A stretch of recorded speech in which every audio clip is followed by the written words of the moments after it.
Yoga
वासुदेवाय। ओम नमो भगवते वासुदेवाय। ओम नमो भगवते वासुदेवाय। ओम नमो भगवते वासुदेवाय। ओम नमो भगवते वासुदेवाय। ओम नमो भगवते वासुदेवाय। नारायणं नमस्कृत्यं नारायणं नमस्कृत्यं नरं चैव नरोत्तमं देवीं सरस्वतीं व्यासं देवे सरस्वतीं व्यासं ततो वयम् उदीरये नष्टप्रायेषु भद्रेषु नष्टप्रायेषु भद्रेषु नित्यं भागवतसेवया नित्यं भागवतसेवया भगवते उत्तमश्लोके उत्तमश्लोके भक्तिर्भवति नैष्ठिकी भक्तिर्भवति नैष्ठिकी कृष्णाय वासुदेवाय कृष्णाय वासुदेवाय देवकी नन्दनाय च देवकी नन्दनाय च नन्दगोपकुमाराय नन्दगोपकुमाराय गोविन्दाय नमो नमः। गोविन्दाय नमो नमः।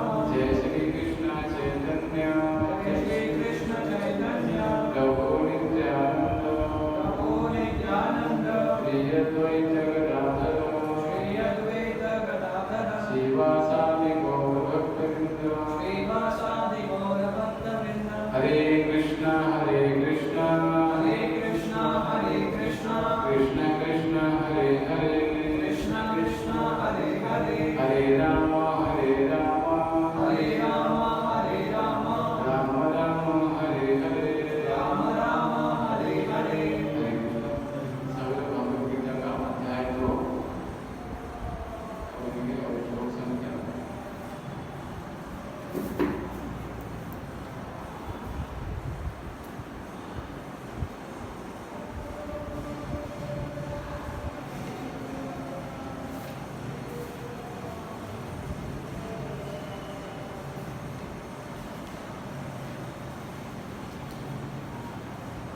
हमने पढ़ा था 44 अध्याय 2 श्लोक नंबर 44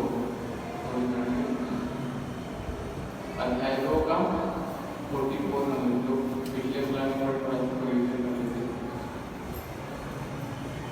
भोगेश्वर्य प्रसक्तानां भोगेश्वर्य प्रसक्तानां दयावत चेतसां दयावत चेतसां व्यवसायात्मिका बुद्धि व्यवसायात्मिका बुद्धि समाधो न विधीयते समाधो न विधीयते।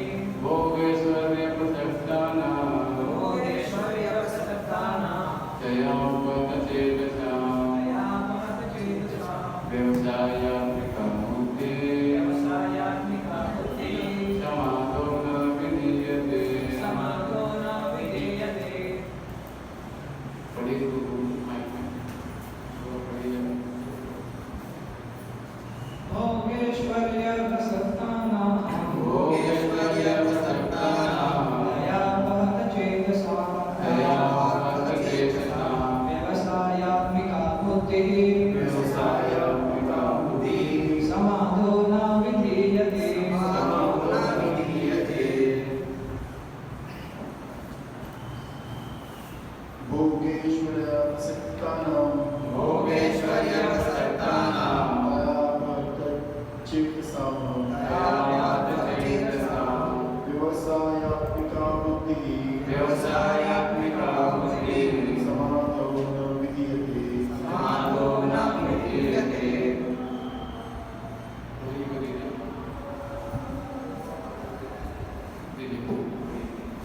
भोगेश्वर्य प्रसक्तानां भोगेश्वर्य प्रसक्तानां दयावत चेतसां दयावत चेतसां व्यवसायिका बुद्धिः व्यवसायात्मिका बुद्धि संसुप्तौ न विधीयते।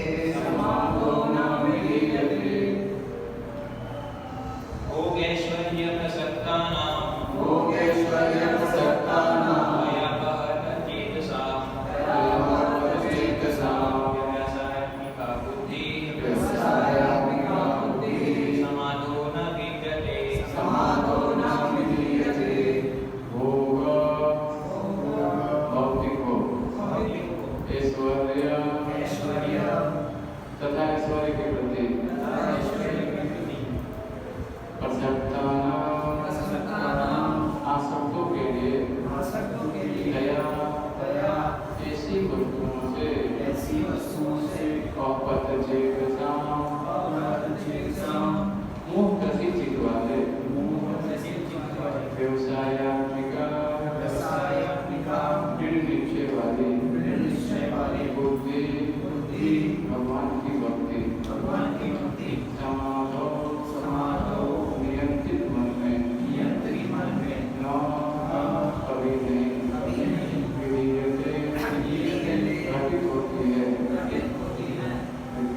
आसक्त होने से ऐसी वस्तुओं से मोहग्रस्त हो जाते हैं उनके मनों में भगवान के प्रति भक्ति का दृढ़ निश्चय नहीं होता।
जो लोग इंद्रिय भोग तथा भौतिक ईश्वर के प्रति अत्यधिक आसक्त होने से ऐसी वस्तुओं से मोहित हो जाते हैं। तो यहाँ बताया जाता है भौतिक ईश्वर है, सबके जब भौतिक ईश्वर आता है तो क्या होता है, उसके प्रति व्यक्ति आसक्त हो जाता है। और जब उसी वस्तुओं से आसक्त हो जाता है तो उनके मनों में भगवान के प्रति भक्ति का दृढ़ निश्चय नहीं होता। समाधि का अर्थ है स्थिर मन। वैदिक शब्दों निरुक्ति के अनुसार सम्यक्तम अधीयते स्मृताम व्यवस्थापन। जब मन आत्मा को समझने में स्थिर रहता है तो समाधि कहते हैं। जो लोग इंद्रिय भोग में रुचि रखते हैं अथवा जो ऐसी शरीर वस्तुओं से मोहित हो जाते हैं उनके लिए समाधि कभी संभव नहीं है। माया के चक्कर में पड़कर वे विनादिक वचन को प्राप्त होते हैं। सबसे बड़ी बात यहाँ बताया जा रहा है क्या, नियंत्रित मन।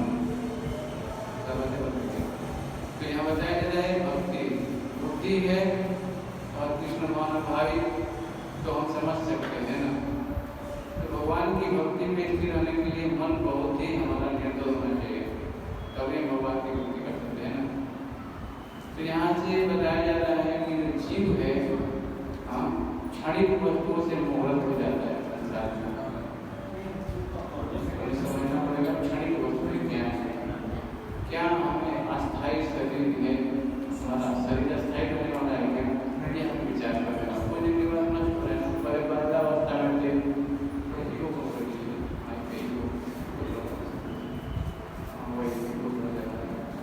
तो क्या होता है कि व्यक्ति जब समझे कि ये शरीर है, क्या हो रहा है, परीक्षण हमारा आयु क्या हो रही है, इको कम कर रही है और कम कर रही है। हाँ हरे कृष्ण, हाँ हरे कृष्ण और कम माइक का आवाज तो बताया जाता है बस कि जो जीव है, अगर कोई व्यक्ति समझे इस बात को कि हमारा शरीर है बाल्यावस्था से तरुणावस्था, तरुणावस्था से पौगंडावस्था, फिर युवावस्था, इससे क्या शरीर हमारा परीक्षण बढ़ रहा है, लेकिन हम देखते हैं आत्मा वही है ना, इसमें कोई परिवर्तन नहीं हो रहा। तो जो लोग ऐसी क्षणिक वस्तुओं से मोहग्रस्त हो जाते हैं वो क्या होता है, उनके लिए समाधि का संभव नहीं है। वो माया के चक्कर में पड़ गए विनादिक पतन को प्राप्त होते हैं। आवाज कम ही बोली कम करिएगा।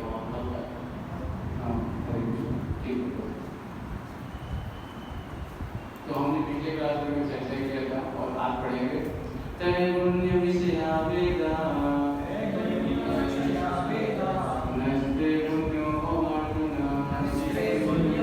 अर्जुन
भौतिक कार्यों में प्रकृति के तीनों गुण क्रियाएं तथा प्रतिक्रियाएं नहीं होती हैं। माइक पढ़िए लो, पढ़िएगा।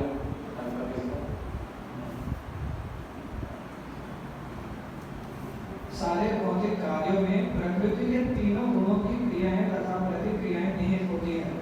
इनका उद्देश्य कर्मफल होता है, जो भौतिक जगत में बंधन का कारण है। वेदों में मुख्यतया सकाम कर्मों का वर्णन है, जिससे सामान्य जन क्रमशः इंद्रिय तृप्ति के क्षेत्र से उठकर आध्यात्मिक धरातल तक पहुंच सके। कृष्ण अपने शिष्य तथा मित्र के रूप में अर्जुन को सलाह देते हैं कि वह वेदांत दर्शन के आध्यात्मिक पद पर ऊपर उठे, जिसका प्रारंभ ब्रह्म जिज्ञासा अथवा परम आध्यात्मिकता पर प्रश्न से होता है। इस भौतिक जगत के सारे प्राणी अपने अस्तित्व के लिए कठिन संघर्ष करते रहते हैं। उनके लिए भगवान ने इस भौतिक जगत की सृष्टि करने के पश्चात वैदिक ज्ञान प्रदान किया, जो जीवन यापन तथा अवबंधन से छूटने का उद्देश्य देता है। जब इंद्रिय तृप्ति के कार्य तथा कर्म कांड समाप्त हो जाते हैं, तो उपनिषदों के रूप में भगवत साक्षात्कार का अवसर प्रदान किया जाता है। ये उपनिषद विभिन्न वेदों के अंश हैं, उसी प्रकार जैसे भगवत गीता पंचम वेद महाभारत का एक अंग है। उपनिषदों से आध्यात्मिक जीवन का शुभारंभ होता है।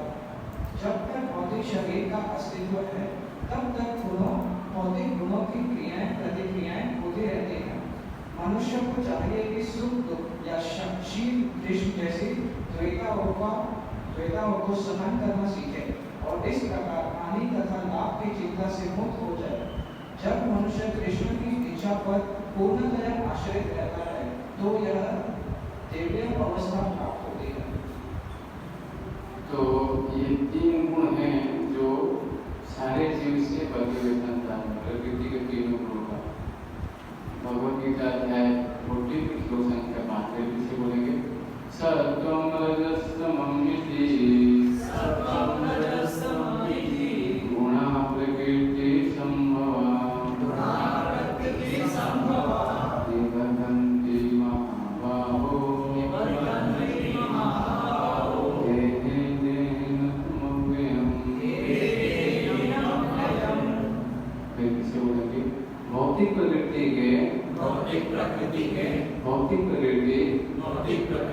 तीन गुणों से युक्त है। ये हैं सतो रजो तथा तमोगुण।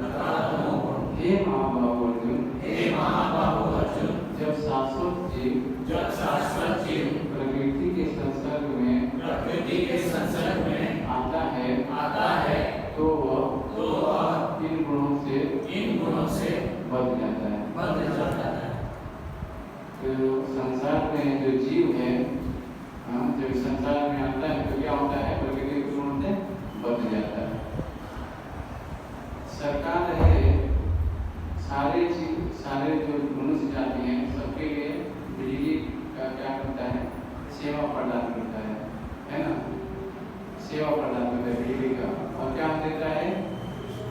कहीं कहीं पे आप देखेंगे एक मरे हुए मनुष्य का खोपड़ी लगा करके वहाँ पे लिखता है खतरा। वोल्ट होता है ना, वहाँ पे खतरा लिखता है। 440 वोल्ट है, वहाँ पे खतरा है। जो लोग पढ़े लिखे हैं वो तो पढ़ के समझ जाते हैं खतरा है।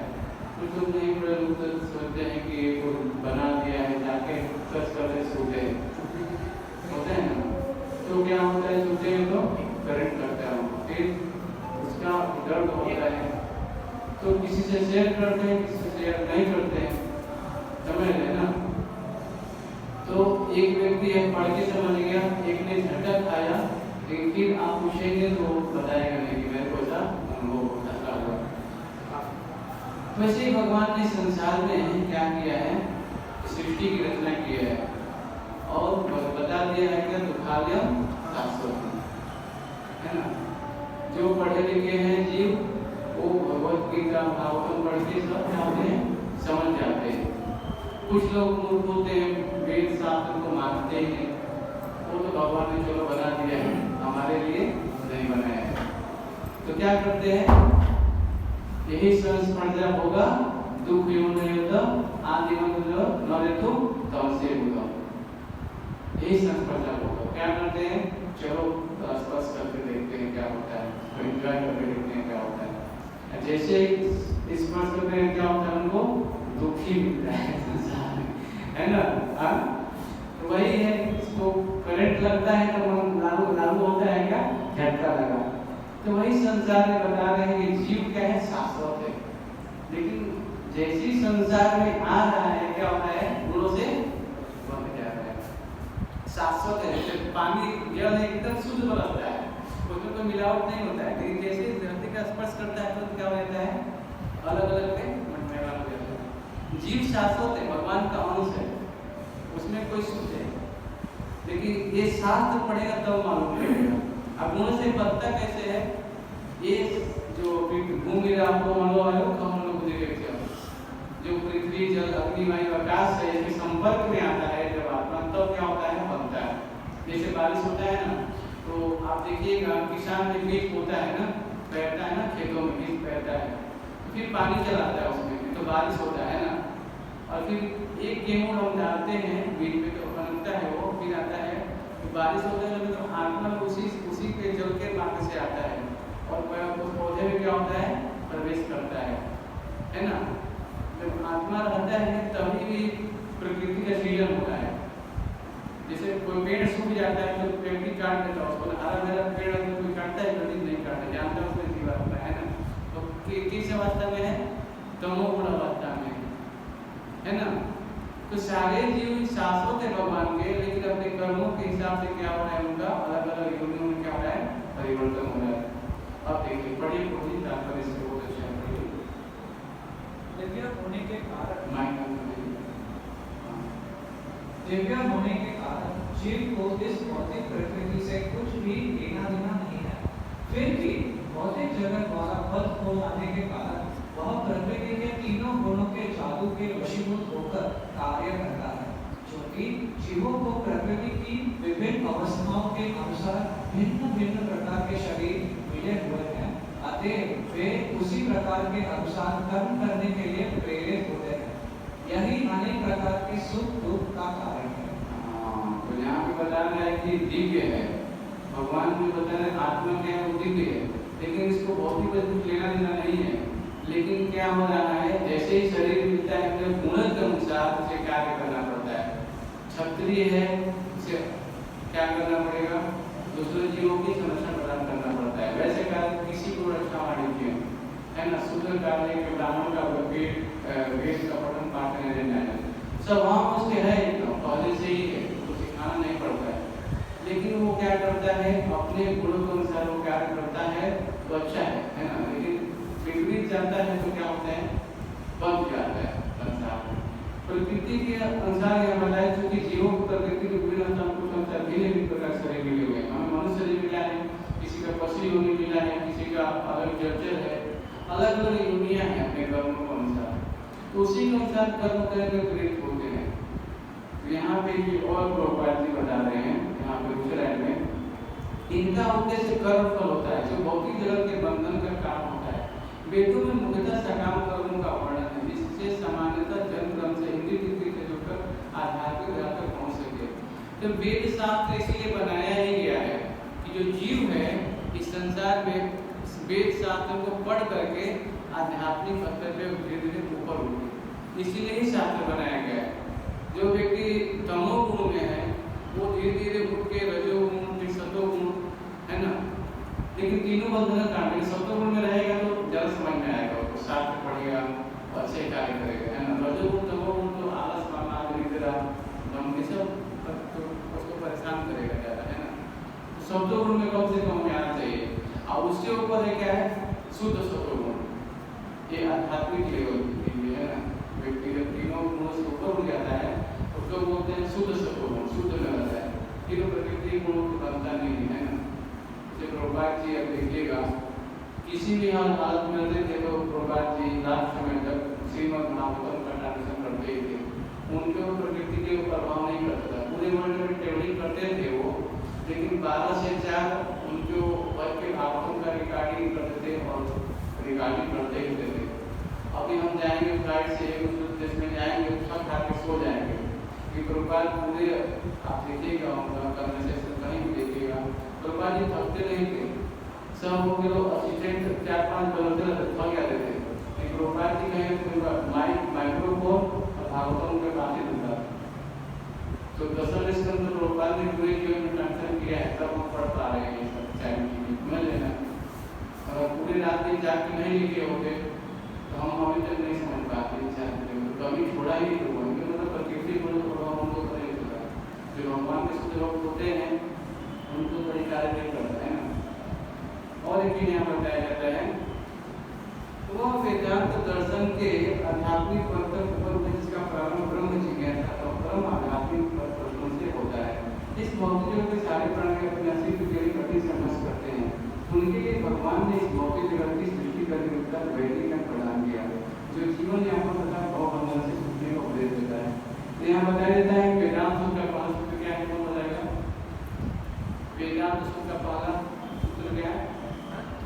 वेदांत सूत्र का पहला सूत्र क्या है? हाँ, अथातो ब्रह्म जिज्ञासा।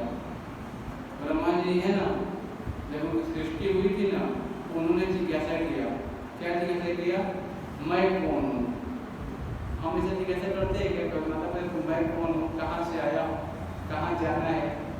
ऐसा प्रश्न आपने स्कूलों में पूछा कैसे कि जैसे आज तक नहीं पूछा। क्यों नहीं पूछा? क्योंकि बचपन में ही शिक्षा नहीं मिली। मैं अपने बारे में ही हम जान नहीं पाते, है ना। लेकिन ब्रह्मा जी ने प्रश्न किया कि मैं कौन हूँ, सबसे पहले मैं जानूँ मैं कहाँ से मेरी उत्पत्ति हुई है। ऐसे करके वो 10,000 साल तक वो जब विष्णु है महाविष्णु के जैसे निकले थे वो प्रभु, तो कमलनाथ से नीचे आते थे, जाते थे ऊपर, पता करते सृष्टि कहाँ से हुई। सोचिए, फिर भी उनको अंत नहीं मिल पा रहा था। दो शब्द सुनाई दिया, क्या? तो तपस्या करो, भगवान ने भेजा। 10,000 साल तपस्या किया उन्होंने, तब जाके उनको भगवान ने ज्ञान दिया। ब्रह्मा है ना। तब ब्रह्मा जी को डायरेक्ट भगवान ने हृदय में ज्ञान प्रदान किया, है ना। वैदिक शास्त्र समझने की यही रीति है ना, क्या? जानना। ब्रह्मा जी स्कूल नहीं गए, डायरेक्ट भगवान ने क्या किया? उनके हृदय में ज्ञान दे दिया। तो हम समझ सकते हैं कि वैदिक ज्ञान। देखिए एक और चीज है, ब्रह्मा जी ने वही आदेश देवताओं तक प्रेषित कर दिया संदेश कि भगवान की धराधाम में आने वाले हैं और आप लोगों को वृंदावन में जाके उनका सभी क्या करना है, जाके सहायता करना है, वृंदावन जिला में सबको सहायता करना है। तो हम समझ सकते हैं कि वैदिक ज्ञान में कितना शक्ति है ना। केवल सुनते थे पहले लोग, ये साथ तो कुछ नहीं था। गुरुकुल में जाते सुनते थे, उनको याद होता साथ लिखित नहीं था। वो तो सिर्फ व्यास कभी पे जी आने वाले हैं आगे, वो श्रुतिधर नहीं रहेंगे, वो सुन के समझ नहीं पाएंगे। उनको लिखित रूप में होना चाहिए ताकि पढ़ के सीखें। अगर वो रूप नहीं होता हम पढ़ के नहीं समझ पाते हैं, समझ रहे ना। देखो हमारे आचार्य जानते हैं, इस शास्त्र में पहले बता दिया, आगे क्या होने वाला पत्रिका रसिक थे, है ना। व्यास देव नारद मुनि सब जानते थे कि आगे जीव कैसे आने वाले हैं। तो उन्होंने क्या किया? लिखित रूप में दिया। तो यही बताया गया है यहाँ पे कि इस जो संसार के सारे प्राणी हैं अपने अस्तित्व के लिए कठिन संघर्ष कर रहे हैं। हम सब कठिन संघर्ष कर रहे हैं संसार अपने आप को जानने के लिए, है ना। किसी जान समझ नहीं पा रहे हैं। और क्या बता रहे हैं? उनके लिए भगवान ने भौतिक जगत की सृष्टि करके वैदिक ज्ञान प्रदान किया। देखिए ठीक है, जीव संसार में आ गए, जैसे एक वस्तु खरीदा, लैपटॉप खरीदा है, कुछ भी खरीदते हैं, मैनुअल आता है ना कैसे यूज करना है। हाँ, कोई भी वस्तु परचेजिंग का एक मैनुअल आता है, पर्ची आता है, साबुन करते हैं उसमें लिखा ना मैनुअल कैसे इसका उपयोग करना है। वैसे भगवान ने शरीर का जब रचना किया उसके लिए वैदिक शास्त्र बनाया, भगवद गीता भागवतम, ताकि हम इसको पढ़ के समझ जाए इस गाड़ी को चलाना कैसे। तो यही बता रहे हैं यहाँ पे कि वैदिक ज्ञान प्रदान की जो जीवन यापन तथा बंधन से छूटने का उपदेश देता है। तो शास्त्र हमें इस बंधन से छूटने के लिए बता रहा है कैसे इसे बाहर निकलना मैनुअल है। और क्या बता रहे हैं? जब इंद्रिय तथा कर्म कांड समाप्त हो जाते हैं तो उपनिषदों के रूप में भगवत साक्षात्कार का अवसर विभिन्न वेद ध्यान से। उसी प्रकार भगवत गीता पंचम वेद महाभारत का एक अंग है। अभी आप सोचिए, आपसे प्रश्न लोग पढ़ेंगे, हम जो पढ़ रहे हैं यहाँ बताया जा रहा है कि जो महाभारत है उसका पंचम वेद है ये भगवत गीता। जो 4 वेद बोलते हैं ना, कौन से वेद बताइए? उसमें एक महाभारत जो आता है उसका पंचम वेद महाभारत जो है ना, उसी में से भगवत गीता निकला है। ये अलग से कहीं नहीं आया है। महाभारत में जब युद्ध हो रहा था तो भगवान ने अर्जुन को ये क्या कहते उपदेश दिया जाए, जिसमें 1 लाख श्लोक है ना भारत में, उसका एक 700 श्लोक सार है महाभारत का, है ना। तो चलो हम महाभारत नहीं पढ़ सकते, कम से कम 700 पढ़ लें। और इसके लिए मत बोले मेरे पास टाइम नहीं है, टाइम निकालिए थोड़ा, है ना, क्योंकि इतना तो कम से कम पढ़ ही सकते हैं कि नहीं, 700 श्लोक अपने मनुष्य और कम से कम, है ना। तो भगवान ने क्या किया, पंचम वेद के रूप में महाभारत का एक अंग है और उपनिषदों से आध्यात्मिक जीवन का समर्पण होता है। जब कोई व्यक्ति भगवत गीता का अवलोकन पढ़ता है तो क्या है, जीवन का आध्यात्मिक क्या हो रहा है, उसका जीवन शुरुआत हो रहा है यहाँ पे। जब तक भौतिक शरीर का अस्तित्व है तब तक भौतिक गुणों की क्रियाएं प्रतिक्रियाएं होती रहेंगी। अब देखिए, आपको घबराना नहीं है, शरीर मिल गया है तो ये भौतिक गुणों की प्रतिक्रियाएं रहेंगी। जब तक जीव में सत्वगुण रजोगुण तमोगुण में बांधेगा। घबराना नहीं है, इससे प्रकृति गुण है, हमारे गुण ये प्रकृति गुण है। इसके लिए क्या करना पड़ेगा, मनुष्य को चाहिए कि सुख दुख या शीत ग्रीष्म जैसी वेदनाओं को सहन करना सीखे।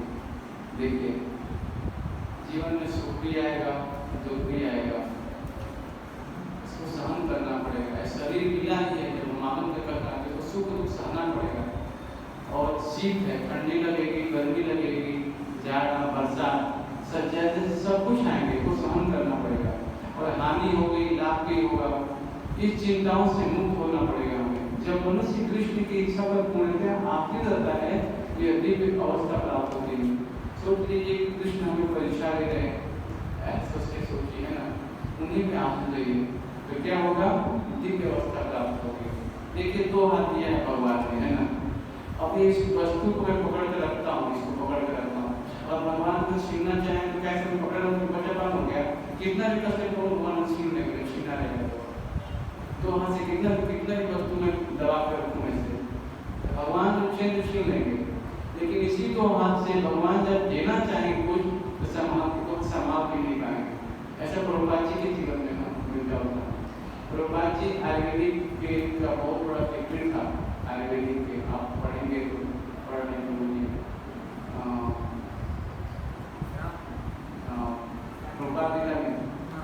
प्रभुपाद जिला में 2 कैंपों में बड़ा प्रभुपाद जी की पूरी जीवन चर्या पढ़ सकते हैं। तो अभी जन्माष्टमी के दिन आने वाला है 7 तारीख को, 8 तारीख को प्रभुपाद जी का जन्म हुआ। जन्माष्टमी के ठीक एक दिन बाद यहाँ मंदिर में प्रभुपाद जी का जन्मदिन मनाया जाता है। तो उसके लिए हम जन्माष्टमी को फुल फास्टिंग रखते हैं। अभी 7 तारीख को खाना नहीं खाना है, पानी नहीं पीना है।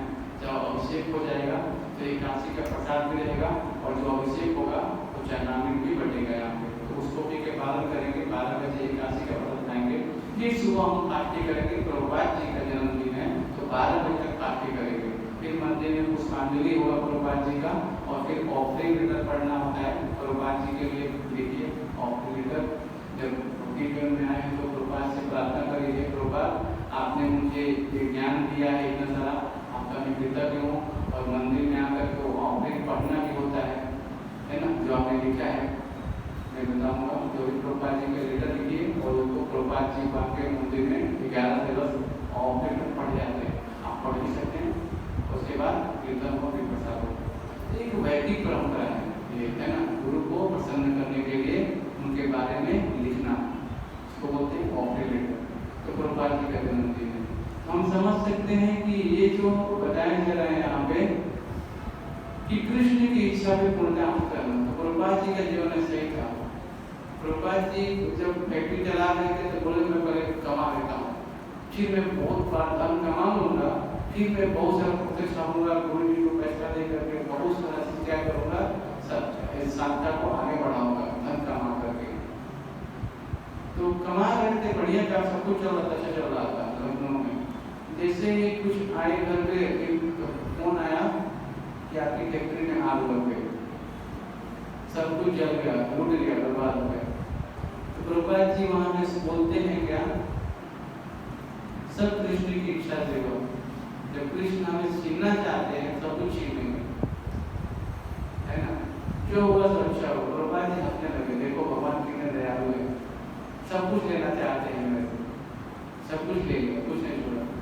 उनको गुरु का आदेश था कि आपको इंग्लिश भाषा पढ़े लिखे हैं, आपको जाकर मेरे प्रचार करना चाहिए। तो हम देखते हैं प्रभुपाद जी सोच रहे थे मैं धन कमा के प्रचार करूंगा, धार्मिक सत्य आगे बढ़ाऊंगा, गीता बांट रहे थे, ये सब प्रचार कर रहे थे। यहाँ पे लोग बोलते थे कि मैं सब कुछ मांगूंगा। नासिक में नदी का ड्यूटी के नाम से भी वहाँ पे केंद्र चालू किया था। ऐसे जैसे आप लोग आ रहे हैं, बहुत सारे लोग आज सुनते थे, लेकिन फिर भी ग्रो नहीं कर रहा था। जब यही चीज इंग्लिश भाषा में प्रचार करने के लिए कृष्ण ने देना शुरू किया।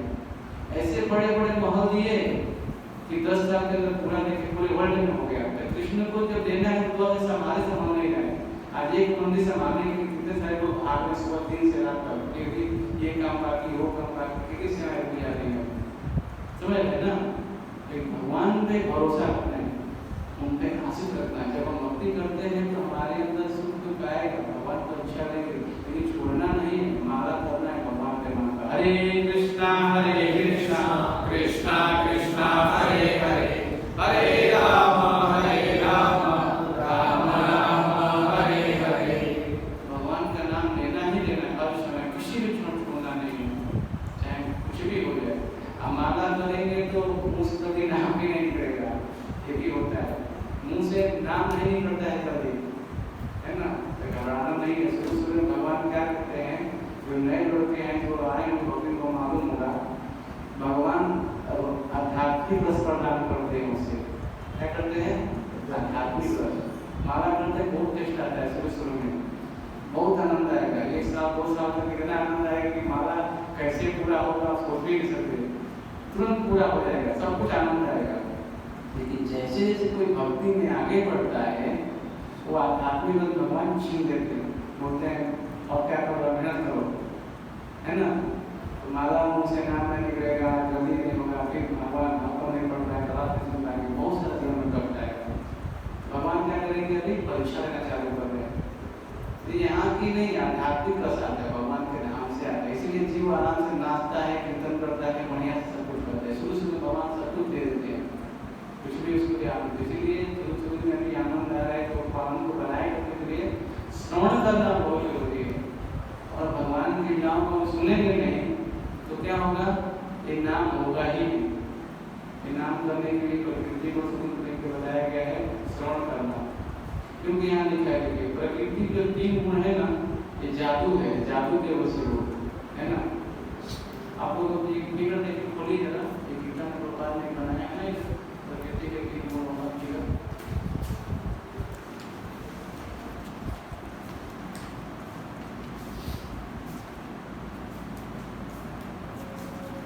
ये देखिए जरा,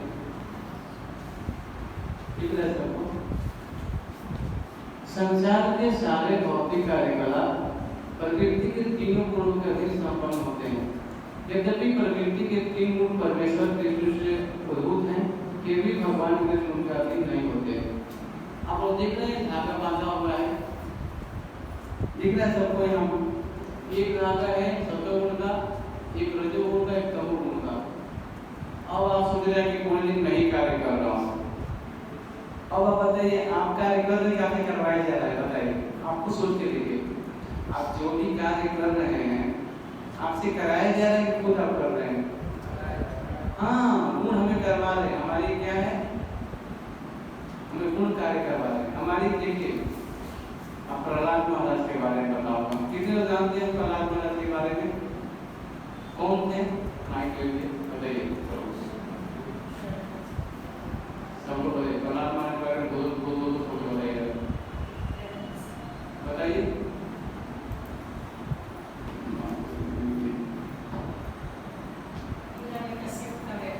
हाँ, बहुत अच्छा।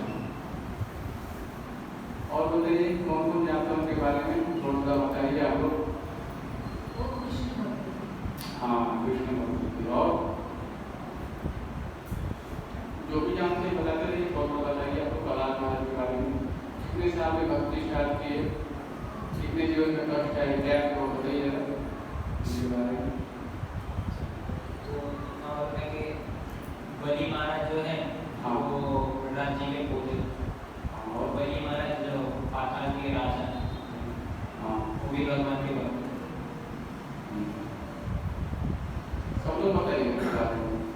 5 साल के बालक थे, है ना, और 5 साल में उन्होंने भक्ति चालू कर दी।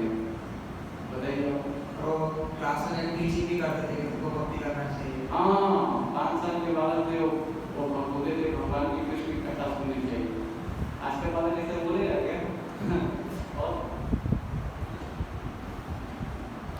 उनको बहुत पेन किया, उसकी मदर ने पॉइजन दे दिया, तो हाँ फिर हाँ बोलिए बोलिए। फिर उनको सांप के साथ सांप में डाल दिया। हाँ अब होली खेलते हैं, होली होली क्यों खेलते हैं?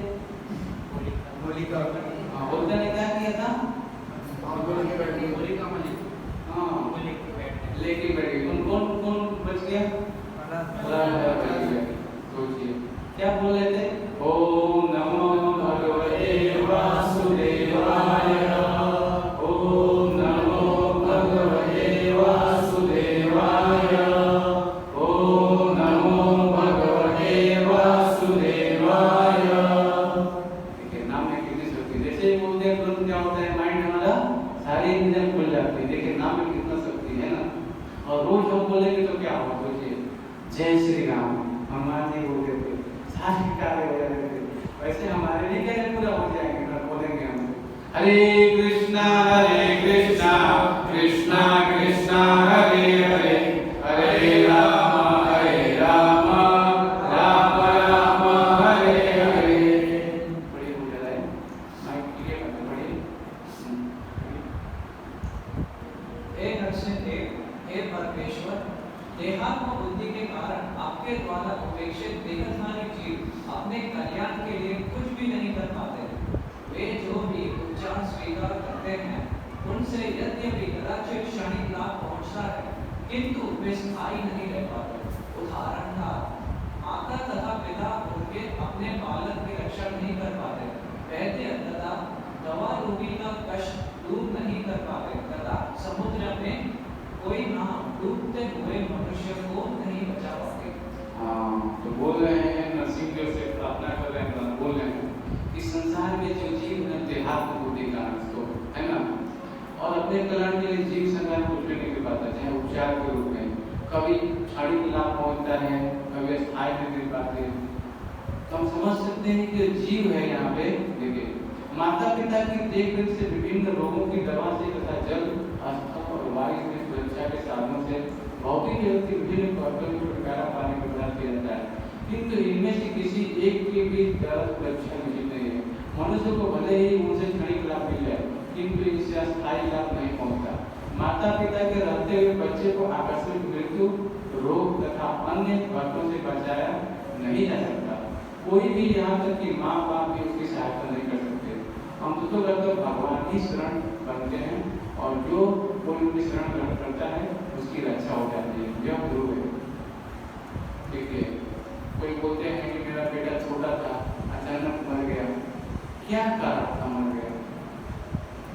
मारे कृष्णा राखे थे, राखे कृष्णा मारे। भगवान जिसको मारना चाहे उसे कोई बचाना नहीं। तो यही होता है ना। जैसे कि भगवान ने स्वयं भगवत गीता 9:9 में कहा है, कौन्तेय प्रतिजानी न मे भक्त प्रणश्यते। हे कुंती को तुम निर्भय होकर घोषित कर दो कि भगवान का भक्त कभी मरता नहीं। अब देखिए भगवान चाहते तो स्वयं बोले थे। भगवान ने बोला कि मैं महाभारत में शस्त्र को नहीं उठाऊंगा।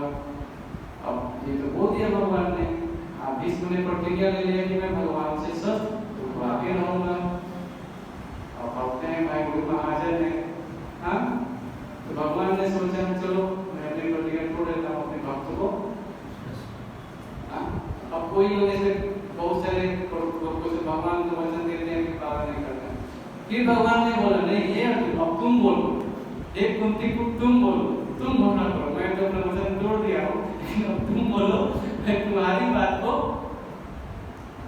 भगवान को ने भक्तों के आगे ऊपर रख रहे हैं। हर समय देखिए पूरे ब्रह्मांड के मालिक हैं, उनको क्या जरूरत है रथ हाँकने की, स्वयं रथ हाँक रहे हैं, पूरे ब्रह्मांड के मालिक। अब देखिएगा जो रथ हाँकता है ना, हाँ, एक हाथ से बाण चला रहे हैं अर्जुन, एक हाथ से चारों नदियां हिल रहे हैं। कभी कभी भगवान को जब चलाने में दाएं हाथ होने लगे तब पैरों का भी अर्जुन ने भगवान को टच करके बताया इधर से उधर करो।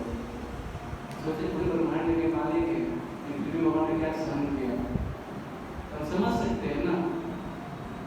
तो यही चीज बताया जाता है कि हे कुंती तुम निर्णय उचित करो कि भगवान के भक्त का भी विनाश नहीं होता, भक्तों का विनाश नहीं होता। भगवान की भक्ति में लग गए हैं तो जरूर ऊपर उठेंगे हम, चाहे भगवान की भक्ति करेंगे तो ये है कि किसी वैश्य घर में हमारा जन्म हो जाएगा, किसी ब्राह्मण कुल में जन्म, फिर वहां से भक्ति चालू हो जाएगी।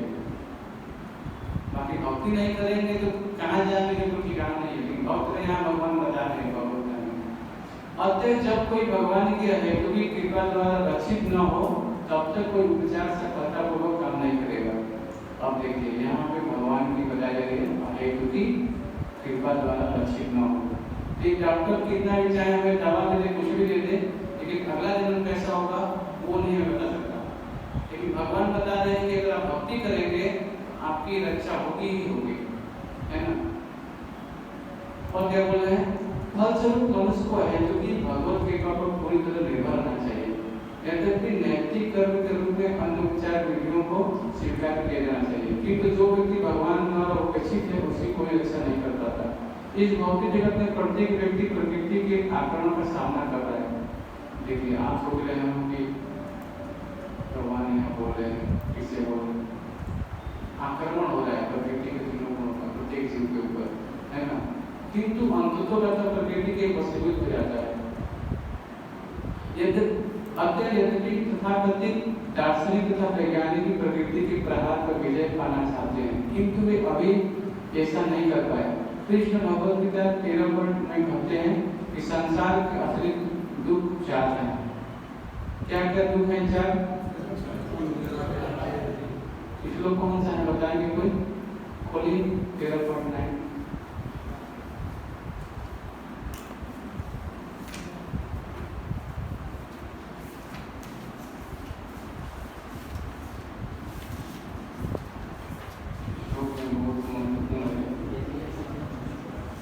सब बोलेंगे साथ में, आगे से भी बात है पढ़े पढ़ता बोलिए।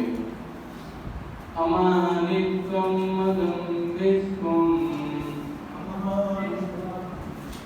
पेज नंबर 464 हिंदी, अध्याय 13 श्लोक संख्या 8 से 12 पढ़ेंगे। 4.464 अमानित्वम मदम्बित्वम अहिंसं शान्तिं मान्यवम् आचार्योपासनं शौचं अस्थैर्यम् आत्मविनिग्रहः इन्द्रियार्थेषु वैराग्यम् अहंकारम् एव च जन्म मृत्यु जरा व्याधि दुःख दोषानुदर्शनम् आसक्तिरनभिज्ञम् पुत्रं दानं गृहादिषु नित्यं च समचित्तत्वं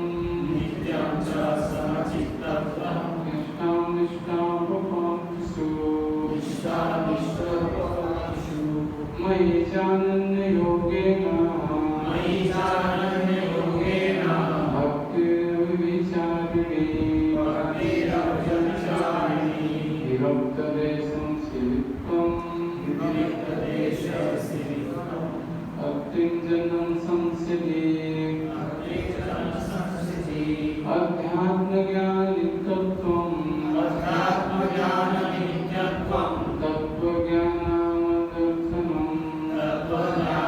तत्त्वज्ञानादर्शनम् इत्यादिज्ञानम् इति प्रोक्तम्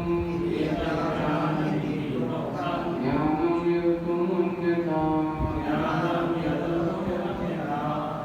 मेरे विषय बोले विनम्रता, दम्भहीनता, अहिंसा, सहिष्णुता, सरलता, प्रामाणिक गुरु के पास जाना, पवित्रता, स्थिरता, आत्मसंयम, इंद्रिय तृप्ति के विषयों का परित्याग, अहंकार का अभाव, जन्म मृत्यु,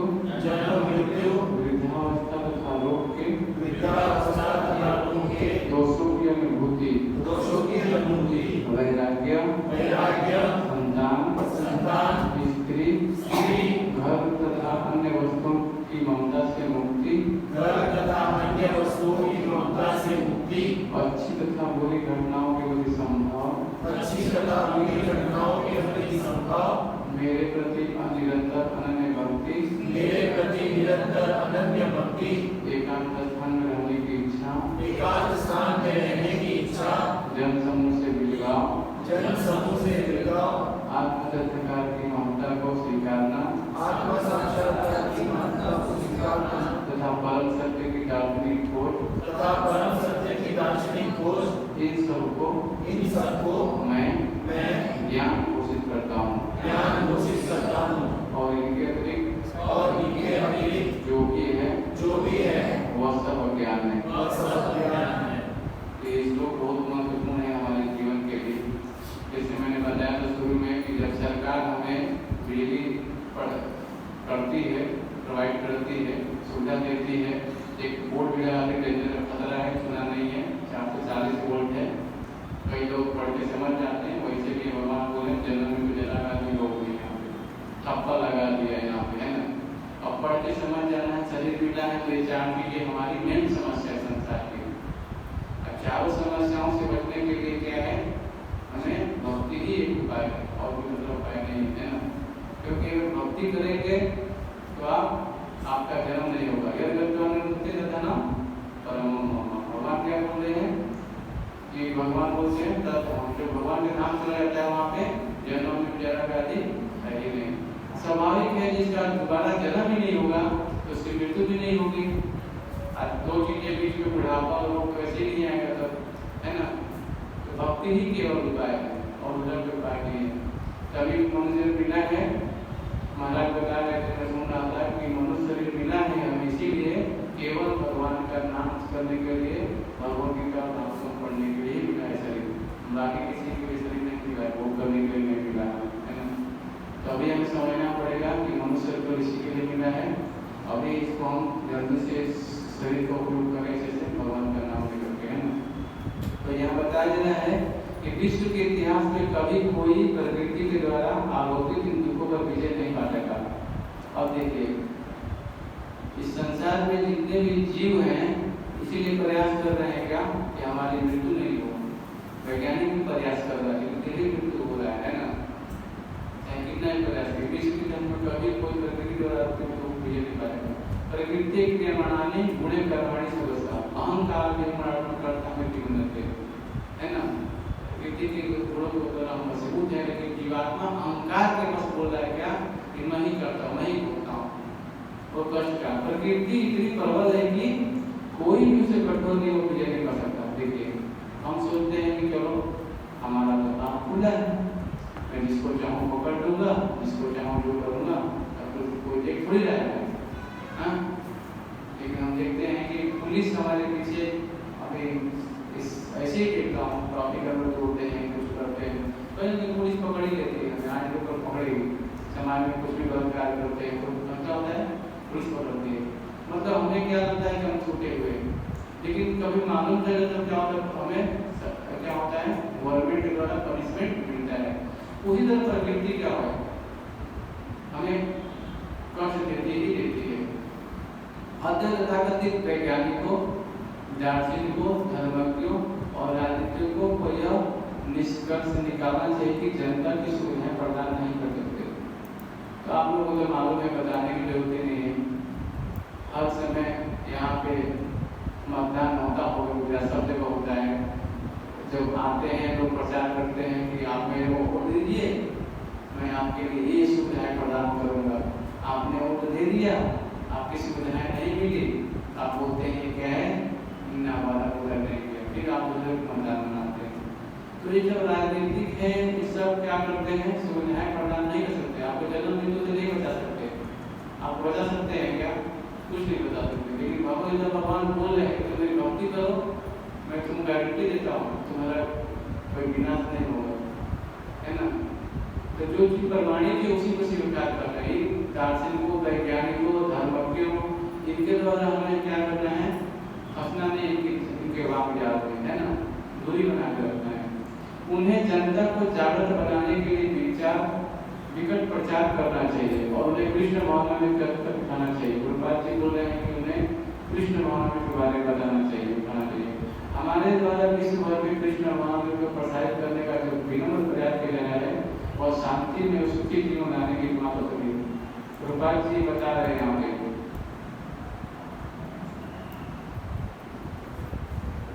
हमारे द्वारा विश्व भर में कृष्ण भावना को प्रसारित करने का जो विनम्र प्रयास किया जा रहा है वह शांति में सुखी जीवन लाने की एकमात्र औषधि है। तो प्रभुपाद जी हमें पूरे विश्व को ये ज्ञान दे रहे हैं कि ये कही औषधि है, केवल कृष्ण भावना का प्रचार करना। क्योंकि व्यक्ति अगर ये कृष्ण भावना में ग्रहण कर लेगा तो उसके जीवन में सुखी और शांति तुरंत आ जाएगा। क्योंकि ये चार जो दुख हैं, ये चार हमारे पाँव के खंभे भी हैं यहाँ पे, मांसाहार, जुआ, नशा और अवैध। ये हम इस वन में हमारा नहीं करते, कोई भक्त नहीं करते, क्योंकि ये पाँव के खंभे हैं। कृष्ण भावना आंदोलन में मनुष्य मिला है, मनुष्य बनने के लिए ही ये नियम है, भक्ति करने के लिए नहीं है नियम। मनुष्य बनने के लिए प्रभुपाद जी ने केवल 4 नियम लगाया है कि वो व्यक्ति 4 नियम तब मनुष्य बनता है। फिर वेद शास्त्र पढ़ता है तब वो धीरे धीरे ऊपर उठता है। तो आप लोग मांसाहार नहीं करना है, नशा नहीं करना है, जुआ नहीं करना है, शेयर मार्केट बेवनी नहीं करना है और नशा नहीं करना है ना। ये सब क्या करेंगे, हम करेंगे तो शांति में हमारे जीवन एकमात्र हमारा जीवन उत्तम हो जाएगा। हम भगवत की कृपा के बिना कभी सुखी नहीं बन सकते। तो उपेक्षिताना, यदि हम अपने परम पिता को अप्रसन्न करते रहे तो न तो हम इस भौतिक जगत में, न स्वर्गलोक में, न ही अधोलोक में कभी सुखी बन सकेंगे। स्वाभाविक है, हमारे जो परम पिता है भगवान कृष्ण इनको अप्रसन्न नहीं करना है। जैसे घर में भी देखते हैं जब पिताजी किसी बेटे को बोलते हैं कि काम करो, पूर्ण काम करो, तो पिताजी असंतुष्ट हो जाते हैं। स्वाभाविक संतों की बहुत आध्यात्मिक जगत का ये प्रतिबिंब है यहाँ पे, हमारे नहीं बनते हैं ना। और एक श्लोक पढ़ेंगे भगवद गीता का।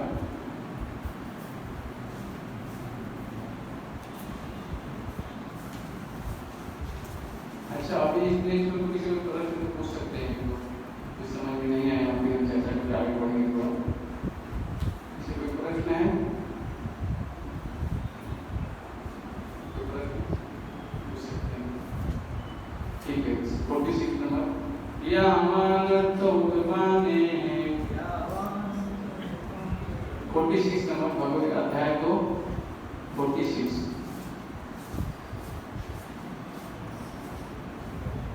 यावन्त उद्माने सर्वतः संप्लुतोदके तावत् सर्वेषु वेदेषु ब्राह्मणस्य विजानत। यावन्त उद्माने सर्वतः संप्लुतोदके तावत् सर्वेषु वेदेषु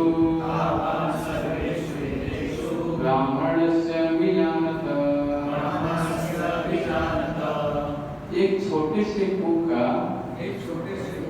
सारा कार्य एक विशाल जलाशय से तुरंत पूरा हो जाता है। इसी प्रकार वेदों के आंतरिक तात्पर्य जानने वाले को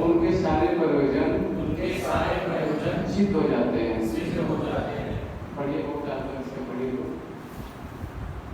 वेदों के कर्मकांड विभाग में वर्णित अनुष्ठानों एवं यज्ञों का ध्येय आत्म साक्षात्कार के क्रमिक विकास का प्रोत्साहित करना है और आत्म साक्षात्कार का ध्येय भगवद गीता के 15वें अध्याय में इस प्रकार स्पष्ट किया गया है।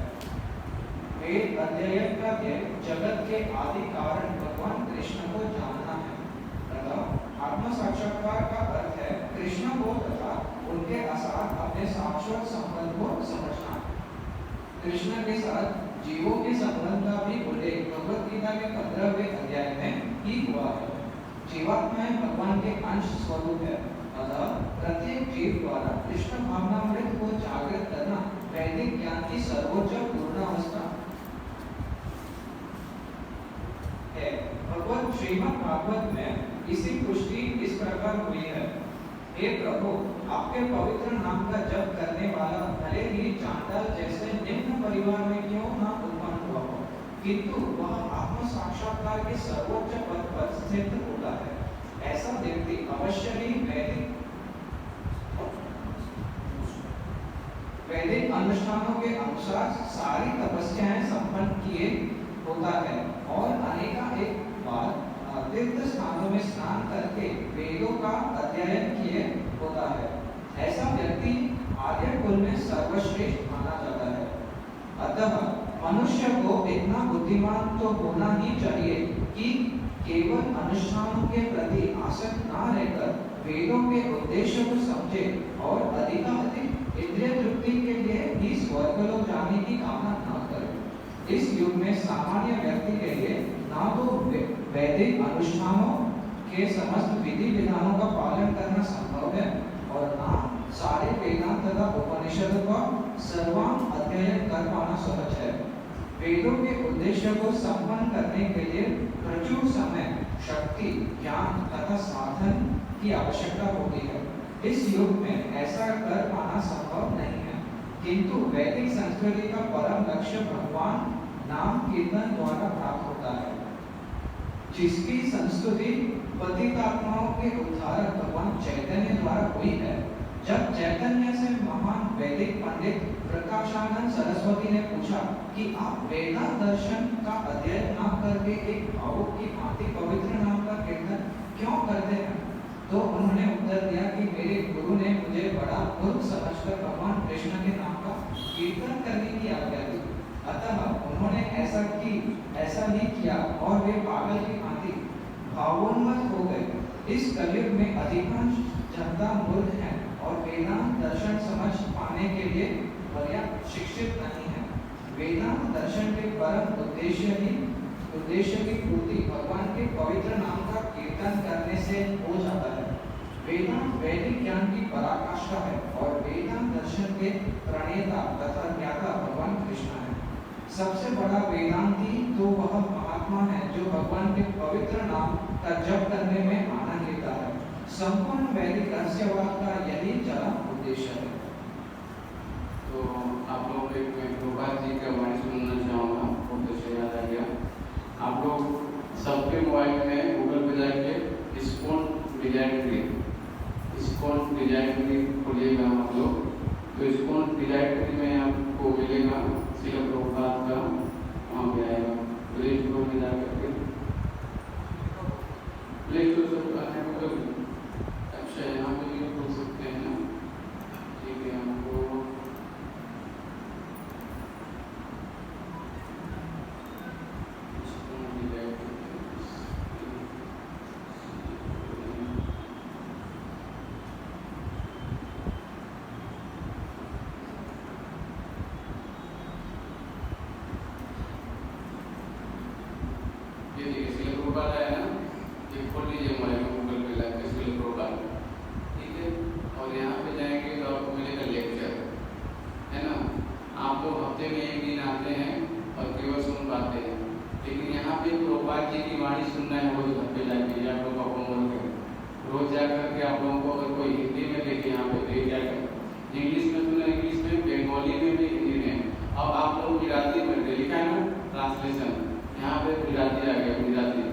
गुजराती गया तो प्रभात जी की बोलेंगे आखिर मिलाते ही आएगा। ठीक है, तो रोज सुनना है ये लेक्चर है ना, कि प्रभात जी का बहुत महत्वपूर्ण है। तो मैं आज का विषय में बताना चाहता हूँ हिंदी में। यहाँ पे प्रभात जी का पहला ही यहाँ पे कन्वर्सेशन है, यहाँ पे बता रहे हैं प्रभात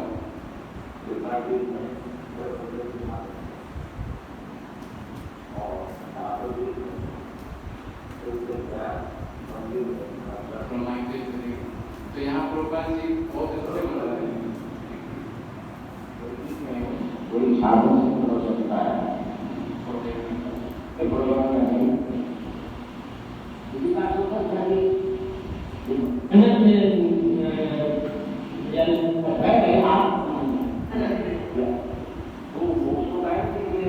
अब सुनिए, ये प्रभुपाद जी आए थे अहमदाबाद में, तो क्या हुआ था उनके में बेटे सुना कल बताया था मैंने क्या है। तो प्रभुपाद जी अहमदाबाद में आए थे तो विदेशी शिष्यों को लेकर गए थे हरे कृष्णा आंदोलन है ना। तो लोग बोलते थे कि ये हरे कृष्णा आंदोलन जो है ये हिप्पियों के लिए, ऐसा बताते थे। तो प्रभुपाद जी उसने क्या बोले, हमारा मूवमेंट बंद है,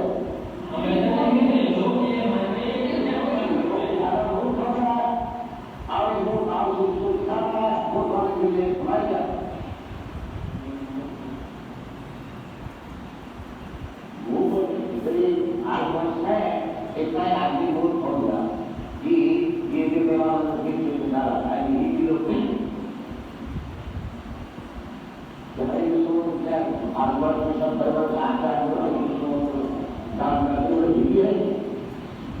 लोग करते हैं उसे सो आता है और हम लोग नहीं करते। ये हमारा है दीदी का नाम लिया जाता है जो सोसाइटी में कोई बड़ी चीज है वो भी हमारा हो, हम लोग नहीं करते। ये नहीं वो तो प्रभुपाद जी बोले हैं कि जो हिप्पी लोग हैं वो भी हरे कृष्ण नाम ले रहे हैं, भगवान के नाम में जप कर रहे हैं। हम इतने मुंह में हम भगवान का नाम नहीं ले पा रहे हैं। सोचिए बाहर से कोई कृष्ण का नाम हरे कृष्ण राम का नाम ले रहे हैं, लेकिन भारत में जन्म के हम भी नाम नहीं ले पा रहे। बोले हम उनसे भी कोई नहीं हुए। प्रभुपाद जी बोले आप लोग नहीं करते, आप हम करें नहीं करें इससे कोई मतलब उसका बात इसमें इसके लिए आते हैं कि लोग ऐसा मानते हैं कि वो अपने आप में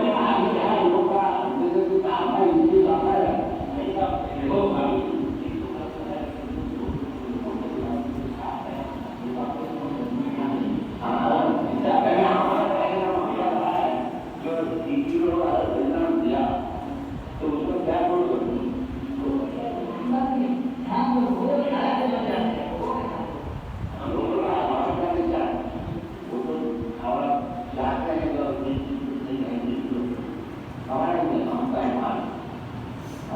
हमें ये चाहिए हम वो जो चीज़ है जो नीच है ऐसा हम नहीं रह नहीं इसलिए है कि लोग ऐसा मानते हैं। आप पहले हमें समझ करेंगे, लोग ऐसा मानते हैं कि ये जो हरे राम हरे कृष्ण के नाम लेकर ये जो हिंदी लोग करते हैं तो उससे क्या असर पड़ती है लोगों पर। वो आकर आपको देखने नजर नहीं आता है, तब था अब क्या ये सब चीज़ मान के आपको बोला हिंदू लोग हरे कृष्ण बोलता है, अब ये अब हरे कृष्ण बोल के स्टेज में तो क्या करेंगे नजर नहीं है सामने नजर तो नहीं। मान लिया हिंदी लोग क्या अब नजर में क्या है आपका आपको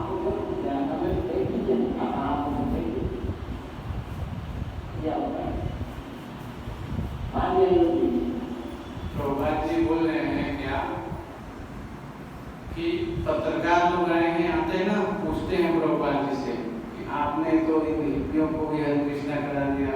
प्रभुपाद जी बोले थे देवानंद आया था, उन्होंने बोला गम मारो दम, ऐसा कुछ बता रहे हरे कृष्णा हरे राम, मतलब गांजा पे के लोग बोल रहे हैं ऐसा बता रहे। इसके लिए क्या अपना मूवमेंट बंद कर दें क्या? बताओ, हम तो अपना प्रचार करेंगे, आपको ठीक नहीं रहा है ये भी हरे कृष्ण हरे राम का नाम ले रहे हैं, लेकिन आप नहीं नाम ले रहे हो भगवान का, आप तो उनसे भी कह कुछ ले हो डायरेक्ट प्रभुपाद जी पत्रकार को डांट रहे थे, वही कन्वर्सेशन है, पहले ही लिखते थे, सुनिए कहाँ पे जाकर, तब समझ रहे प्रभुपाद जी में कितनी ताकत है, देख रहे हैं ना, और डर नहीं है, तुरंत उनका क्या विरोध कर रहे हैं। आज के वैज्ञानिक आज के जो पत्रकार है जो भी है ना, इसीलिए हमको भी साथ में पढ़ना चाहिए, फिर उनका जवाब देना चाहिए, है कि नहीं। तो हमें ये समझ में आ रहा है यहाँ पे प्रभुपाद जी ने जो बता रहे हैं यहाँ पे आज के युग में यहाँ पे आया है, हे प्रभु आपके पवित्र नाम का जाप करना भले ही चंडाल जैसे निम्न परिवार में क्यों न होना, किंतु आत्म संस्कार के सर्वोच्च पद पर स्थित होता है। ऐसा व्यक्ति अवश्य वैदिक अनुष्ठानों का अनुसार साहित्य तपस्या संपन्न के होता है, अनेकों के बाद तीर्थ स्थान में स्नान करके वेदों का अध्ययन करता है, ऐसा व्यक्ति आर्य में सर्वश्रेष्ठ माना जाता है। अहो वतसुखसो कल्याण ये स्वागरे वर्तते नामोभ्यम तपेस्ते तु जीवन सुसाग्रम ब्रह्मानुचार्य ग्रंथि। ये जो श्लोक है भागवत में प्रभुपाद जी का सार्थक कर रहा है श्लोक है। कुत्ता का मांस खाने वाला भी प्रभुपाद जी का जीवन परिवर्तन कर दिया। सोचिए ये भी प्रभुपाद का शक्ति है, ऐसे आचार्य हुए और प्रभुपाद ऊपर का बोल रहे है ना, उनका ही परिवर्तन कर दिया। बताइए तो वैसे ही व्यक्ति भगवान का नाम जब बोल रहा है, कोई साधारण काम नहीं है, प्रभुपाद जी की शक्ति है, उसको विशेष कृपा है उनकी, तब जाकर नाम बोल पा रहा है। तो हम समझ सकते हैं कि मनुष्य को इतना तो बुद्धिमान होना चाहिए कि केवल अनुष्ठानों के प्रति आसक्त होकर वेदों को समझे और एकाधिक रीति के लिए स्वर्ग लोग जाने का मन न करे। इस युग के लिए सामान्य व्यक्ति के लिए न तो वैदिक अनुष्ठानों के समय विधि का पालन करना है और न सारे वेदांतों का स्वाम अध्ययन करना है। तो भागवत में महाभारत में 1 लाख श्लोक है, किसके पास टाइम नहीं बैठ के महाभारत पढ़ेंगे, लेकिन शास्त्री लोगों में तो पढ़ सकता है प्रयास करके, है ना। और एक यहाँ पे चैतन्य चैतन्य को उदाहरण आ रहा है, जब चैतन्य महाप्रभु स्वयं कृष्ण आए यहाँ पे तो गए बनारस में, आप मालूम है बनारस में कर्मकांड है, वहाँ पे जाता तो वहाँ पे क्या है वैदिक अनुष्ठानों का यज्ञ जो भी है सब कर रहे थे। अरे चैतन्य महाप्रभु सन्यासी वेश में थे, अरे तुम सन्यासी हो, आपको तो बैठ के वेदांत का पाठ करना चाहिए, हाँ आप क्यों हरे कृष्ण महाप्रभु के ऐसे नाच रहे हो, कीर्तन कर रहे हो। देखो वहाँ पे बोलकर आप लोग चैतन्य महाप्रभु संकीर्तन निकाल रहे, आप सन्यासी हो। पर महाप्रभु के चैतन्य महाप्रभु से आवाज होती रहती, सोने के पिघले हुए सोना को कितना जब जलाएंगे आप उतना चमकेगा, ऐसे पिघलेगा, वैसा स्वर था चैतन्य महाप्रभु का। कोई देख के इतना तेज था कि कोई देख के आकर्षित रहता था। बोले अरे आप तो सन्यासी, आपको बैठ के अपने साथ पढ़ना, आप क्यों नाच रहे हो। यहाँ पे प्रभुपाद जी ने लिखा है, देखिए क्या लिखा है, पढ़ता हूँ। जब चैतन्य महान वैदिक पंडित प्रकाशानंद सरस्वती ने पूछा कि आप वेदांत शब्द का अध्ययन करके भाव की भांति पवित्र नाम का कीर्तन क्यों करते हैं, तो उन्होंने उत्तर दिया, मेरे गुरु ने मुझे बड़ा मूर्ख समझकर भगवान किसके नाम का कीर्तन करके आकर दिए। तो बोल रहे हैं कि क्या बोल रहे हैं, मेरे गुरु ने मुझे बड़ा मूर्ख समझकर, बोल रहे हैं ठीक है, मेरे गुरु ने मेरे को बहुत मूर्ख समझा है, मैं बहुत बड़ा मूर्ख हूँ और मेरे को आज्ञा दी, हे मूर्ख केवल डांस करो, नाचो हरे कृष्ण महामंत्र के, इसलिए मैं नाच रहा हूँ, अपने गुरु के आगे का पालन कर रहा हूँ, ऐसा बोल दिया। मतलब स्वयं भगवान है, हाँ वो ऐसा बोल रहे हैं। तो आप लोग हरे कृष्ण महामंत्र कर रहे हैं, आपको भी कोई बोलेगा क्या हरे कृष्ण लगाया है, कोई काम नहीं है क्या, जॉब नहीं करने जाना है क्या, पैसा नहीं कमा भर कैसे चलेगा, हाँ दिन भर बैठ के मामला लेके पड़े रहते हो आप, हाँ और कोई काम नहीं है क्या बोलेंगे। आपको भी लोग बोलेंगे, समाज बोलेंगे, सब बोलेंगे और सब बोलेंगे हरे कृष्ण हमारे को आ गया, क्या छोड़ देंगे क्या हरे कृष्ण, नहीं छोड़ना है। छोड़ोगे तो कहाँ जाएंगे आप भी वो जहाँ जाएगा आप भी वहाँ जाओगे, है ना।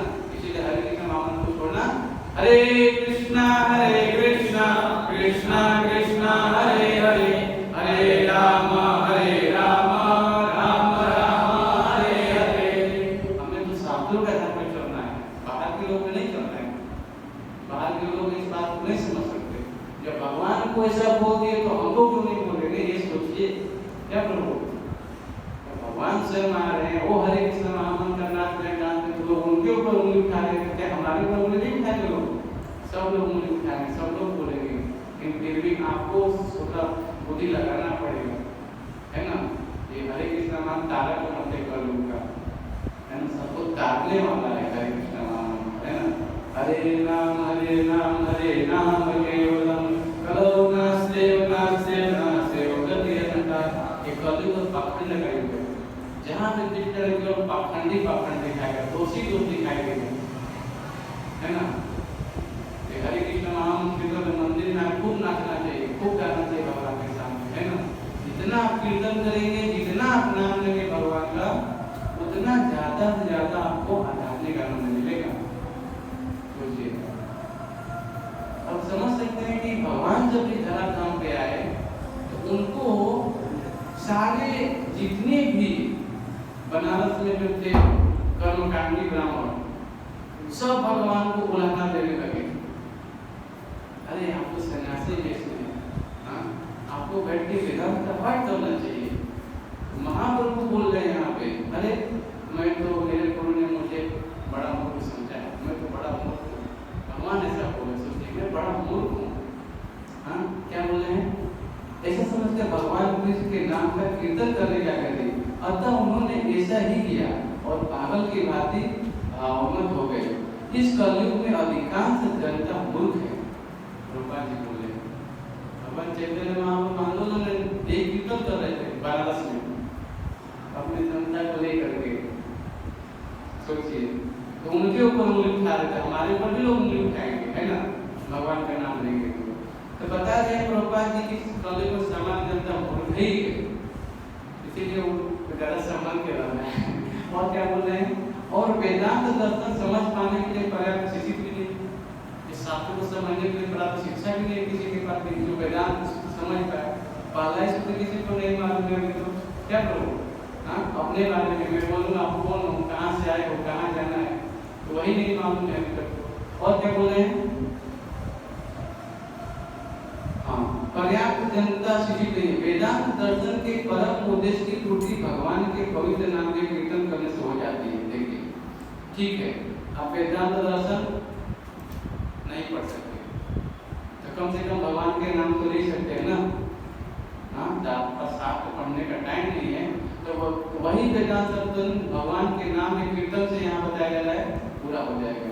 हरे कृष्णा कृष्णा कृष्णा हरे हरे, हरे राम राम राम हरे हरे। हाँ, तो यहाँ बताया जा रहा है कि वेदांत दर्शन की पूर्ति भगवान के पवित्र नाम के कीर्तन करने से हो जाती है और वेदांत वैदिक ज्ञान की पराकाष्ठा है और वेदांत दर्शन के प्रणेता तथा ज्ञाता भगवान कृष्ण है।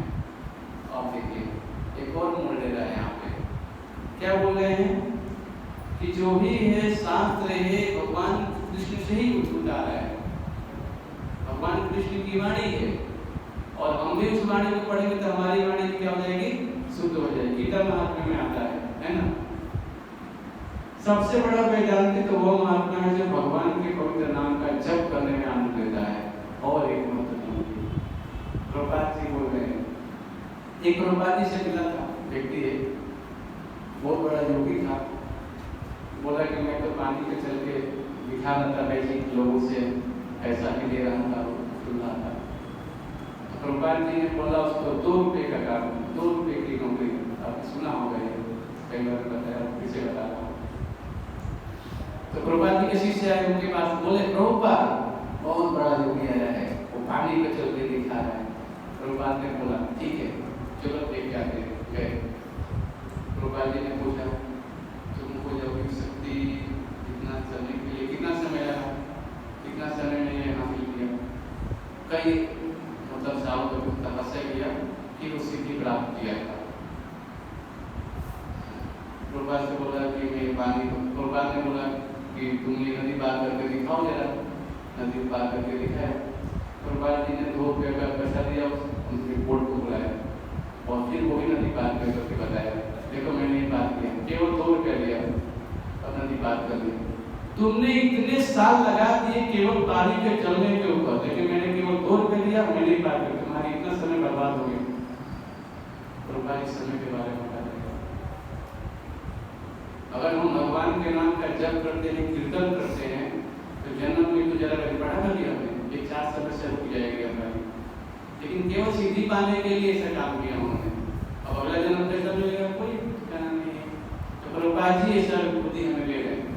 जो चीज हमें कुछ सिद्धि होती पाने के लिए कितना सा कर सब नष्ट हो जाएगा मृत्यु के समय।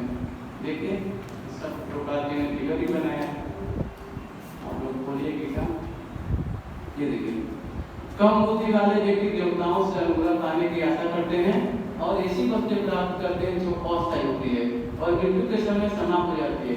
वास्तव में सारे लाभ भगवान द्वारा ही प्रदान किए जाते हैं। तो कम समय में ही सिद्धियां मिल जाती हैं और परिमा वर्मा, लेकिन हरे कृष्ण महामंत्र करेंगे तो सिद्धियां भक्तों के पास भी आती है, लेकिन वो प्रदर्शित नहीं करता है। ध्यान रखिएगा, यहाँ प्रभुपाद जी लिख रहे हैं, क्या लिख रहे हैं? वेदांत दर्शन के परम उद्देश्य पूर्ति भगवान के पवित्र नाम को कीर्तन करने से हो जाती है। वेदांत दर्शन वैदिक ज्ञान की पराकाष्ठा है और वेदांत दर्शन के प्रेरक था ज्ञाता भगवान विष्णु। सबसे बड़ा वेदांती तो वह महात्मा है जो भगवान के पवित्र नाम का जप करने में आनंद लेता है। संपूर्ण वैदिक रहस्यवाद का यही चरम उद्देश्य है, यानी कि जो भगवान के पवित्र नाम का जप करने में आनंद लेता है सबसे बड़ा महात्मा है, सबसे बड़ा योगी। सततम कीर्तयन्तो माम, कौन से श्लोक है बताइए आपको, बोलिए। अच्छा श्लोक ढूंढना सबको आ गया कि नहीं अभी तक? पहला 3 लाइन कोई भी लाइन याद होगा पीछे इंडेक्स लिखा होगा यहाँ पे, है ना? यहाँ से पूछ सकते हैं हम। 9.1 हाँ 9.1 प्रॉपर्टी बता रहे हैं।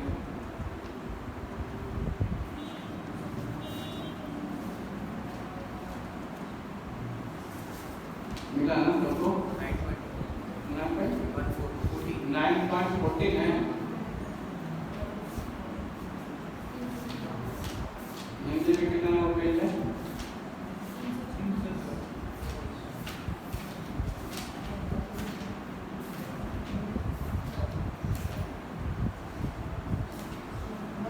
हाँ बोलिए। सततम कीर्तयन्तो माम यतन्तश्च विढवता नमस्तं च मां भक्त्या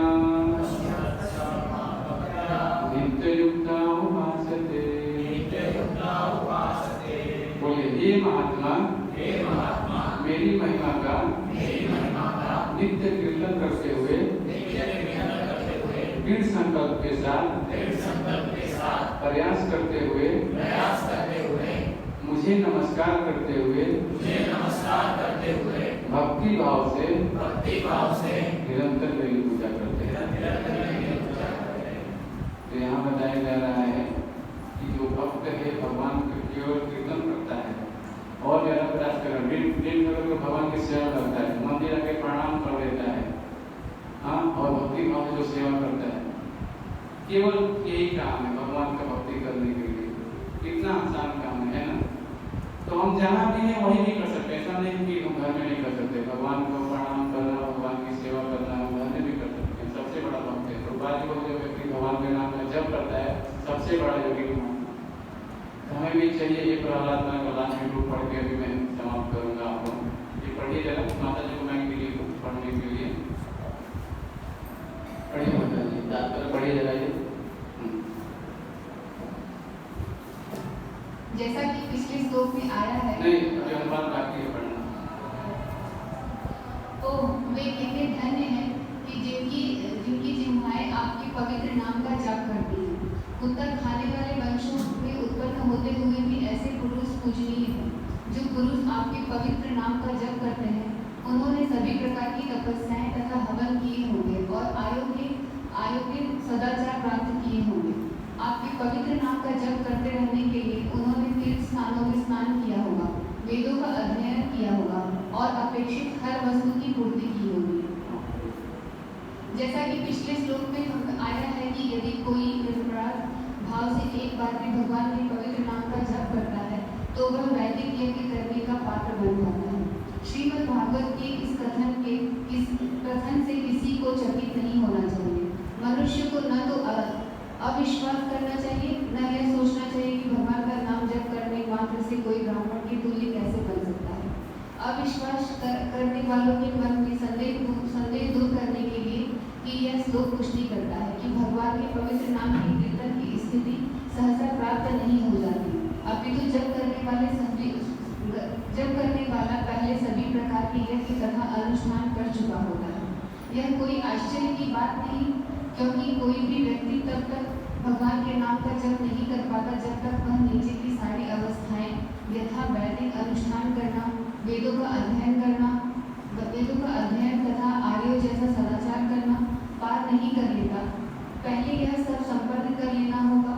जिस प्रकार विधि के विद्यार्थी से यह आशा की जाती है वह सामान्य शिक्षा में स्नातक होगा, उसी तरह जो भी भगवान के नाम जप हरे कृष्ण महामंत्र के जप में लगा हुआ है उसने नीचे की सारी अवस्थाएं पार करी होगी। यह कहा गया है कि जो अपनी जीव के अग्रभाग से केवल नाम जप करते हैं वे धन्य हैं। मनुष्य को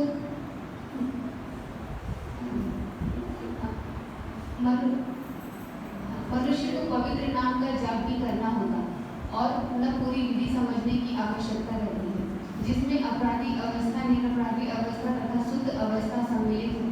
यदि पवित्र नाम को जीव के अगले भाग पर ला दिया जाए तो वही पर्याप्त है। यहाँ यह कहा गया है कि नाम केवल एक नाम, चाहे राम हो या कृष्ण, पर्याप्त है। ऐसा नहीं है कि मनुष्य को भगवान के सारे नामों का जप करना पड़े। भगवान के नाम तो असंख्य हैं और मनुष्य को यह सिद्ध करने के लिए उसने समस्त वैदिक अनुष्ठानों को पूरा कर लिया है। सारे नामों की जप की आवश्यकता नहीं रहती। यदि वह एक बार भी जप करता है तो समझिए कि उसने सारी परीक्षाएं उत्तीर्ण कर ली हैं। जो लोग 24 घंटे जाप करते रहते हैं उनकी तो कोई बात ही नहीं।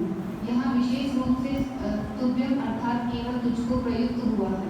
मनुष्य को ईश्वर का नाम लेना चाहिए, मायावादी चिंतकों की तरह कोई भी नाम नहीं, किसी देवता या भगवान की शक्तियों के नाम नहीं। केवल परमेश्वर का नाम प्रभावशाली होता है। जो मनुष्य परमेश्वर के नाम की तुलना देवताओं से करता है वह पाखंडी है, अपराधी है। तो ध्यान रखिएगा, देवताओं को और भगवान की तुलना एक समान नहीं करेंगे, पाखंडी कहे जाएंगे, है ना। ब्रह्मा, शिव जी, जो भी 33 देवी देवता हैं, सब देवता की श्रेणी में आते हैं। भगवान के 10 नाम के अपराध के ऊपर हम क्लास करेंगे, जब पहला सारे अपराधों को चर्चा करेंगे, है ना।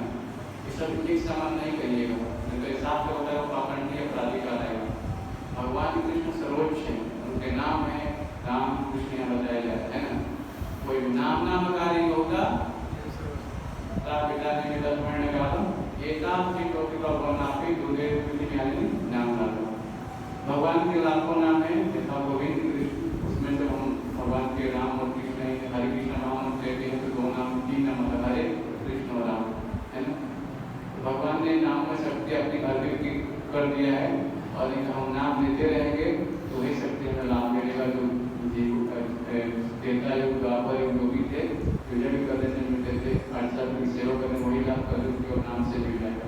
और इनके यहाँ भी बताया जा रहा है बहुत महत्वपूर्ण चीज यहाँ पे कि जो भी कोई भगवान का नाम ले रहे हैं ना, कितने लोग भगवान का नाम का जप करते हैं, हम बताइए, रोज माला करते हैं, हाँ ठीक है।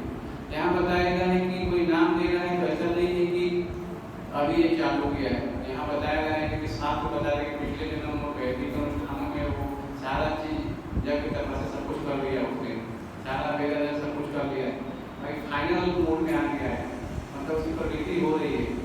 अभी वो क्या है, वो भक्ति उतना बाकी था, फिर वहीं चालू कर, नया कोई काम नहीं कर रहे हैं। पिछले काम को अभी बता रहा हूँ, कोई नया काम नहीं कर रहे हैं हम लोग, है ना। पिछला हमारा भक्ति बचा है, फिर वो हम चालू कर रहे हैं, है ना, वहाँ से। तो सारा हमने वैदिक अनुष्ठान, वेदों का अध्ययन, गंगा स्नान, जो भी सब कुछ हमने किया हुआ है, फिर भक्तों के संपर्क में आए, फिर साथ में क्या आगाह कर रहे हैं, कभी भगवान का नाम लेके फिर छोड़ो, भगवान के हम जाओ, है ना, मौका मिल रहा है, है ना। और मनुष्य की कामनाएं जो है यही संसार में बात देती है। कामनाएं इतनी प्रबल है, मैं सुन रहा था हमारा तो लेकर कि जैसे ही माया देवी क्या करती है कि कामनाएं जो इच्छा होती है उसी अनुसार व्यक्ति को शरीर मिलता है। इच्छा रहेगी तो शरीर मिलना स्वाभाविक ही है। अब किसी को नया कपड़ा देंगे, वो ड्रेस पहनेगा तो क्या अच्छा लगता है ना, नया ड्रेस मिलता है। अब पुराना शरीर में आत्मा रहता है तो छोड़ना भी नहीं चाहता, सोचता है मैं हमेशा जीवित रहूं, क्यों शरीर छोड़ दिया अपना, है ना। लेकिन ये अगला शरीर हमें मिलना ही मिलना है मृत्यु के बाद, तो क्यों नया शरीर मंगल को। तो मेरे भगवत गीता अध्याय का दूसरा ही लोग कहीं मेरे तात्पर्य पढ़ा देता हूँ। देखिए 3:37 का आज में 2 श्लोक किए हैं, अभी 40 से नोट करेंगे आगे, समय ज़्यादा हो गया। इसे को प्रश्न तो पूछ सकते हैं, आगे उन्हें ज़्यादा चर्चा किया। हरे कृष्णा